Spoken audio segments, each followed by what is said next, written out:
Garments costing.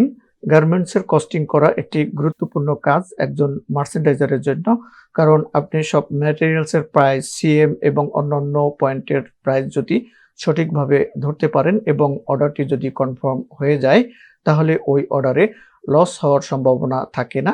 আর যদি সঠিকভাবে প্রাইসগুলো ম্যাটেরিয়ালসের এবং সিএম অন্যান্য পয়েন্টের প্রাইস যদি সঠিকভাবে ধরতে না পারেন, তাহলে ওই অর্ডারে লস হয়ে যায়। অর্ডারে লস হওয়া মানে কোম্পানির বড় ধরনের লস হয়ে যাওয়া। সো আপনি বুঝতেই পারছেন গার্মেন্টসের কস্টিং করা কতটুকু গুরুত্বপূর্ণ কাজ। তাই ভিডিওটি না টেনে সম্পূর্ণ দেখতে থাকুন এবং আজকের ভিডিও থেকে জেনে নিন যে কস্টিং কি এবং কস্টিং করার আগে কোন মেথড বা কোন বিষয়গুলো আপনাকে অবশ্যই ভালোভাবে জেনে নিতে হবে।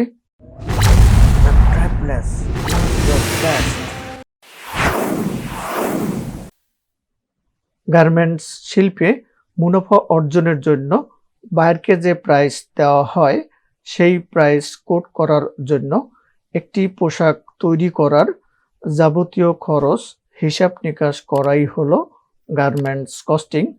অথবা একজন বিক্রেতার দৃষ্টিকোণ থেকে যদি দেখি, একটি পোশাক তৈরি করতে যে পরিমাণ অর্থ ব্যয় করা হয় তাকে কস্টিং বলে। পোশাকের দাম নির্ধারণের আগে আপনাকে যে বিষয়গুলো জানতে হবে তা হলো, number 1, direct materials.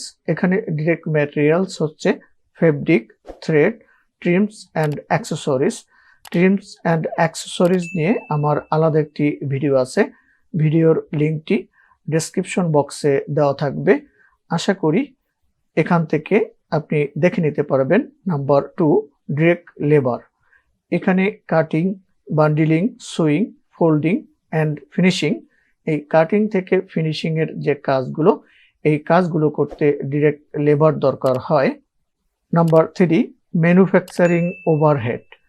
All the cost except direct materials and direct labour. এখানে ডিরেক্ট উপাদান বা সরাসরি লেবার ছাড়া যে কস্টগুলো আছে, সেই কস্টগুলোই হচ্ছে ম্যানুফ্যাকচারিং ওভারহেড।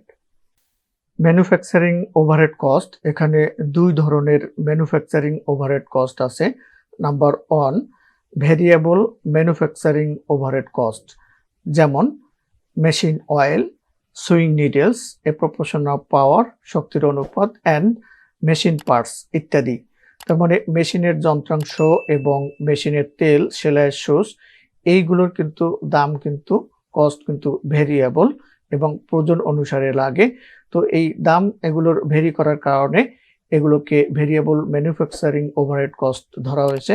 দেন হচ্ছে ফিক্সড ম্যানুফ্যাকচারিং ওভারহেড কস্ট, যেমন প্রপার্টি ট্যাক্সেস, সম্পত্তির কর, ডিপ্রিসিয়েশনস অফ ফ্যাক্টরি ফ্যাসিলিটি, কারখানার সুবিধার অবমূল্যায়ন, light, hit, indirect labour সাসাস supervision, পরোক্ষ শ্রম যেমন তত্ত্বাবধান, বান্ডিল হ্যান্ডেলার্স, বিল্ডিং মেইনটেন্যান্স মানে বিল্ডিং রক্ষণাবেক্ষণ, এবং cost of operating the factory, কারখানা পরিচালনার অন্যান্য খরচ। এই খরচগুলোকে এখানে ফিক্সড ম্যানুফ্যাকচারিং ওভারহেড কস্ট ধরা হয়েছে, কারণ এগুলো কিন্তু ফিক্সড খরচ। তো আশা করি বুঝতে পেরেছেন যে কোনগুলো ভেরিয়েবল ম্যানুফ্যাকচারিং ওভারহেড কস্ট এবং কোনগুলো fixed manufacturing overhead cost. Methods of garments costing. এছাড়াও গার্মেন্টস কস্টিং করার সময় যে বিষয়গুলো জানতে হবে তা হলো, number 1, fabric cost, number 2, accessories cost, number 3, cutting of making cost, সংক্ষেপে সিএম বলা হয়, number 4, washing, printing and embroidery cost, number 5, commercial cost, number 6, buying commission. যদি বায়ার কমিশন অ্যাড করতে বলে তাহলে কস্টিং করার সময় বাইং কমিশন অ্যাড করে নিতে হবে। Number 7, testing charge and others like sample charge ইত্যাদি। এখানে এই পয়েন্টগুলো কস্টিং করার সময় অবশ্যই সঠিকভাবে এই কস্টগুলো ধরে নিতে হবে বাইরের রিকোয়ারমেন্ট অনুসারে। এখানে number 1, fabric cost. Fabric cost কিভাবে বের করতে হয় আমার পরবর্তী ভিডিওতে থাকবে, আশা করি সাথে থাকবেন এবং ভিডিওটি দেখবেন।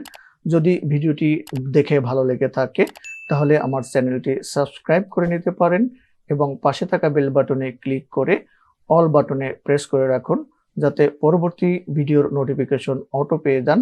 আল্লাহ হাফেজ।